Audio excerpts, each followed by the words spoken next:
Hi friends, good afternoon. నేను Tirumaleswararao sir. పత్తి పంట పొలం కదా వచ్చిన.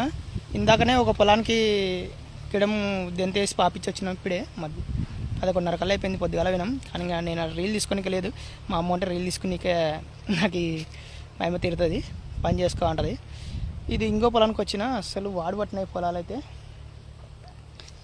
వర్షాలు లేక ఒక రోజు తూపర్ పడుతుండే. ఆ తూపర్కి దీనికి ఏం మారమంటదు. నాదే కాదు, అందరూ అవతల వాళ్ళవైతే ముందర వేసినారు. నాకన్నా నెల రోజుల ముందర వాళ్ళ ఇంకా ఫుల్ వాడబడినాయి. కానీ నీళ్ళు పెడతలేరు. వాళ్ళవి సీడ్ పత్తి విత్తనాలకు పోతే వాళ్ళ విత్తనాల కోసం పండిస్తారు. వాళ్ళవి ఈసారి కంపెనీల వాళ్ళు క్రాసింగ్ చేద్దండి విత్తనాలు కొనుక్కోమన్నందుకు వాళ్ళు చేస్తలేరు.